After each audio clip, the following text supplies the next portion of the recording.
Hi, I'm Amy Wolf with VUCast. When we heard there was a stripping party in the Vanderbilt admissions office, our minds sunk to the gutter, much like yours probably did. But as Francine Lewis shows us, this tradition is all about celebrating the impressive young people who will soon wear black and gold. Who are you with? VU! Okay, so this is the type of stripping that happened in Vanderbilt admissions. Staff ripping off adhesive strips, sealing the 3,500 invitations to lucky students around the country and the world. We want you to be a Commodore. This is kind of a release for all of the admission staff, all of the data entry staff, all of our folks that have spent the last year, 2 and 3 years recruiting, admitting, and now we're mailing out the class. These files represent a record number of students, about 22,000 who applied to Vanderbilt this year, a 69% increase in applicants in just 4 years. That's the most important part of the job. It's the people. It's the students that you meet, knowing that every single file is a person. And so you really take ownership over your territory, over your kids. I joke with families all the time, but this is really true. If it was up to me, all students at Vanderbilt would be from Kansas, from Missouri, and from North Georgia. And that's how we all are. With the stripping and sealing done, it's literally a handoff to the U.S. Postal Service.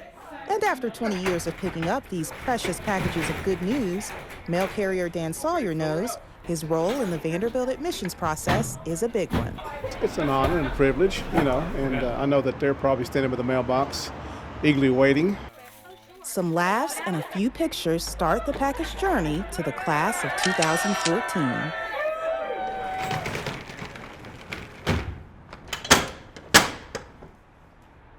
On the road. For VUCast, I'm Francine Lewis. Here are some very impressive stats on Vanderbilt's latest pool of applicants. Almost 22,000 students applied to Vanderbilt, up 13% from last year and a Vanderbilt record. Applications from underrepresented students grew 27%, and international student apps jumped 35% over last year. This year's applicant pool is the best academically prepared in Vanderbilt's history. This is based on the quality and achievement of students in honors and AP classes. Go behind the scenes of the Vanderbilt admissions process in this month's Vanderbilt View cover story. Just go to vanderbilt.edu/VanderbiltView. If you let me play. You let me play sports. I will like myself more. I'll have more self-confidence. If you let me play sports. Title IX is a landmark law passed more than 30 years ago requiring gender equity for any educational program that gets federal funding. But we all know it as the law that changed the playing field, literally, for college athletics. Vanderbilt Law School held a unique forum on whether Title IX needs to be reformed. What's controversial about equality? Title IX is not after favoritism here or there, but that girls and boys, men and women should be treated equally. And to get in compliance at this university, you had 2 things you could do. We had to add women's sports. But then you have to deal with a budgetary situation. And the university says, oh, we're not going to give you more money, so do it in the existing budget. So we had to cut men's soccer, eliminate men's soccer, add women's swimming, and women's bowling.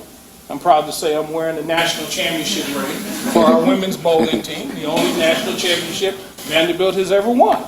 You can watch the full Title IX discussion on vanderbilt.edu/news and see a VUCast video on the first women's bowling championship on youtube.com/Vanderbilt. He'll live in baseball's Hall of Fame. He got there blow by blow. Our kids will tell their kids his name, Joe DiMaggio. So if you can't make sports history, how about art history?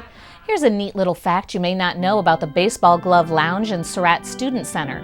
For more than 30 years, the lounge has showcased this very comfy chair named Joe after Joe DiMaggio.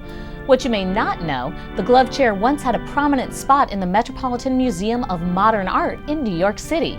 It was one of the main features in a 1970s exhibit on modern Italian design.